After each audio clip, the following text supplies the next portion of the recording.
नमस्कार। आज हम जानेंगे प्राकृतिक रंगों के निष्कर्षण की प्रमुख विधियों के बारे में। प्राकृतिक रंग वे रंग होते हैं जो हमें पौधों, फूलों, फलों, सब्जियों, बीजों, छाल आदि से प्राप्त होते हैं।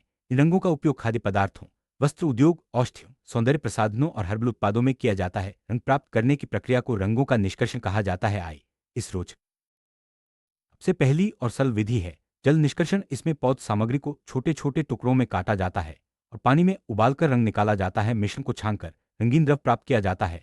ये विधि चुकंदर, पालक, गुड़हल जैसे पौधों के लिए उपयुक्त है। जल निष्कर्षण विधि का सबसे बड़ा लाभ यह है कि यह घर पर भी आसानी से की जा सकती है और इसमें किसी विशेष उपकरण की दूसरी महत्वपूर्ण विधि है विलायक निष्कर्षण। इसमें रंग निकालने के लिए अल्कोहल, इथेनॉल या अन्य उपयुक्त विलायकों का उपयोग किया जाता है। पौध सामग्री को विलायक में भिगोया जाता है जिससे रंग विलायक में घुल जाता है। बाद में विलायक को अलग कर रंग प्राप्त किया जाता है। हल्दी, गेंदा, केसर जैसे पौधों के लिए यह विधि उपयुक्त है। यह विधि वैज्ञानिक दृष्टि से अधिक प्रभावी मानी जाती।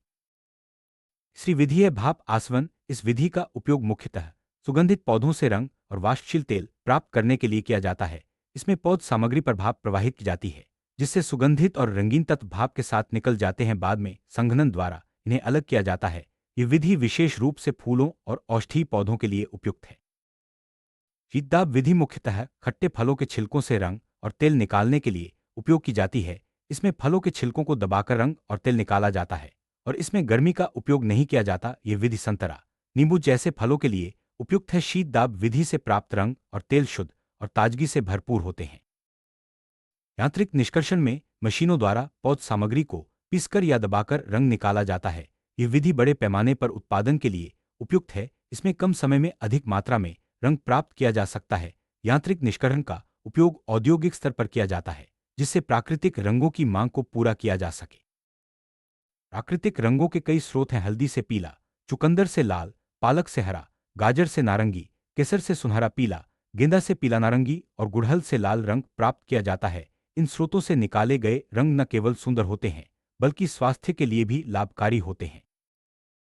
रंग निष्कर्षण के बाद सबसे पहला कदम है छानना। इसमें मिश्रण को छानकर शुद्ध रंगीन द्रव प्राप्त किया जाता है। छानने से अशुद्धियां और ठोस कण अलग हो जाते हैं जिससे रंग की गुणवत्ता बढ़ती है। यह प्रक्रिया हर विधि में जरूरी होती है ताकि अंतिम उत्पाद शुद्ध और सुरक्षित हो। छानने के बाद रंग का शुद्धिकरण किया जाता है। इसमें रंगीन द्रव से बची हुई अशुद्धियों को हटाया जाता है। शुद्धिकरण से रंग का उपयोग खाद्य, औषधि या सौंदर्य प्रसाधन में सुरक्षित रूप से किया जा सकता है।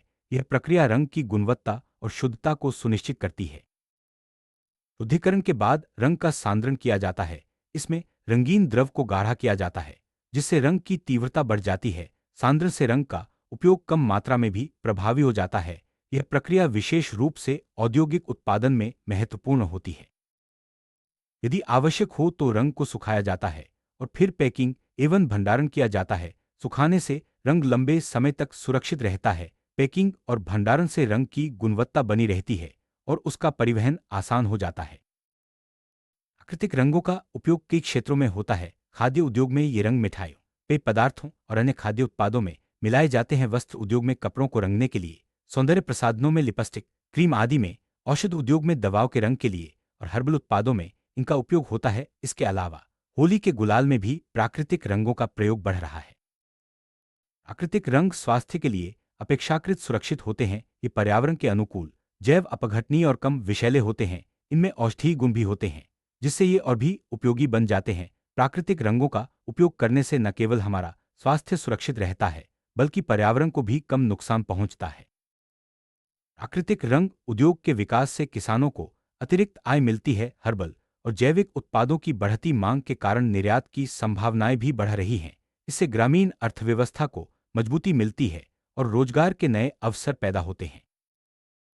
में हम कह सकते हैं कि जल निष्कर्षण, विलायक निष्कर्षण, भाप आसवन, शीत दाब और यांत्रिक निष्कर्षण जैसी विधियों से प्राकृतिक रंगों का निष्कर्षण किया जाता है। ये रंग खाद्य, औषध, वस्त्र और सौंदर्य प्रसाधन उद्योगों में व्यापक रूप से उपयोग किए जाते हैं। प्राकृतिक रंगों का उपयोग स्वास्थ्य, पर्यावरण और अर्थव्यवस्था तीनों के लिए लाभकारी है।